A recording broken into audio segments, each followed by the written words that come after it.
பொழுது சாஞ்சா கால பிடிப்பதும் பொழுது விடிஞ்சா கழுத்த நெரிப்பதும் ஆஞ்சாதி உங்க ஆஞ்சாதி.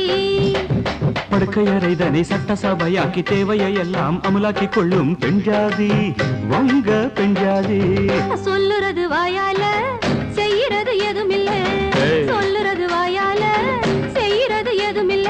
சும்மா சொல்லுலடி எனக்கு சம்பளம் பத்துலடி, சும்மா சொல்லுலடி எனக்கு சம்பளம் பத்துலடி. இது ராத்திரி நேரம் அம்மம்மா அம்மம்மா அம்மம்மா அம்மம்மா அம்மம்மா என் தூக்கத்தை காணும் அம்மம்மா அம்மம்மா அம்மம்மா அம்மம்மா அம்மம்மா. என்னங்க என்னங்க தள்ளுங்க கொஞ்சம் தள்ளுங்க. தூங்குற புள்ளைங்க முடிச்சா தொல்ல சீக்கிரம் வாயண்டி வாடாத முல்ல நான் பாவம் வேண்டாம் புடி